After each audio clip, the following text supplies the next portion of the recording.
The galaxy had never known Earth to go quiet. For 200 years, humanity had been the loudest species in the interstellar coalition. Their radio waves bled into space without control. Their ambassadors argued in chambers. Their warships hummed with undisciplined energy signatures that every sensor array within 40 light-years could detect. So when Colonel James Hargrove of the United Earth Defense Command issued Order 0, total electromagnetic silence across the entire planet, the coalition noticed within 6 hours.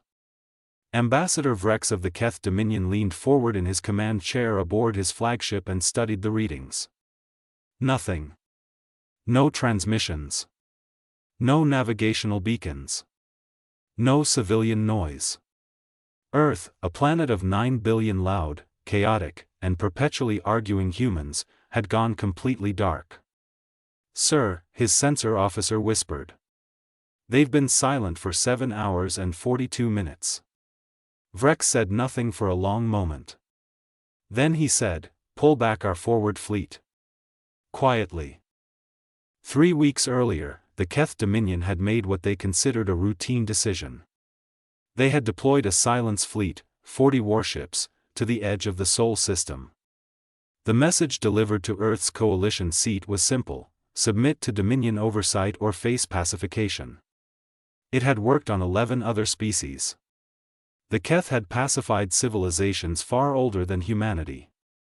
They expected negotiation, then surrender, then compliance.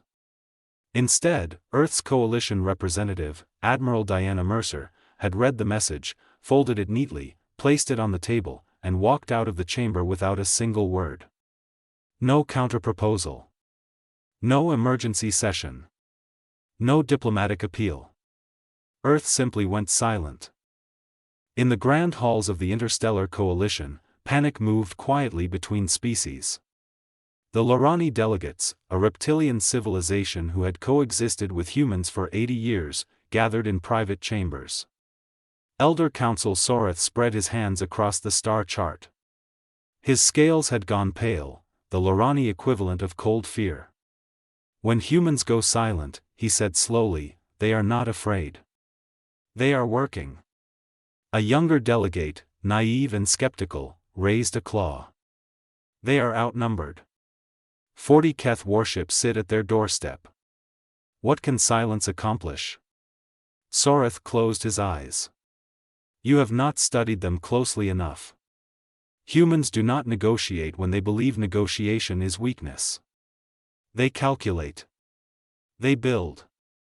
They remember." He paused.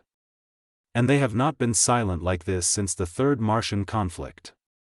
Do you know how that ended?" The young delegate did not answer. "Neither does anyone else," Soreth said. "Because there was no one left to tell the story." Inside the Cheyenne Mountain Defense Complex, Colonel Hargrove stood before a wall of screens. Around him, 112 of Earth's finest military engineers, weapons physicists, and tactical AI architects worked without rest. The Keth Silence Fleet had made one critical miscalculation. They had given humanity 3 weeks to respond. 3 weeks was an eternity. Hargrove watched the final diagnostic complete on Project Midnight, a coordinated network of 700 autonomous drone platforms, each one embedded with a fracture wave emitter capable of collapsing the structural integrity of Keth hull alloy at the molecular level. Not a weapon Earth had built for this moment. A weapon Earth had been quietly finishing for 11 years, waiting for the right provocation. The Keth had provided it. "Sir," said Lieutenant Kyle Brennan, his voice steady. "All 700 units are synchronized. Awaiting your order." Hargrove looked at the clock. Exactly 3 weeks since Earth's silence began. He straightened his uniform. "Send the signal," he said. The Keth Silence Fleet never fired a single shot. In 41 minutes, all 40 warships were debris fields drifting silently at the edge of the Sol system. No survivors. No distress calls. No warning had been possible, because Earth's electromagnetic silence had masked every stage of the operation perfectly. When Earth's transmissions came back online, the signal that reached every coalition member, every Dominion outpost, and every monitoring station within 100 light-years was not a declaration of victory. It was not a threat. It was simply Admiral Mercer's voice, calm and unhurried. Earth is open for communication again. We apologize for the inconvenience. In the Keth Dominion throne chamber, the High Commander stared at the message for a long time. Then he quietly closed the file marked Sol System, Pacification Candidate. And he never opened it again.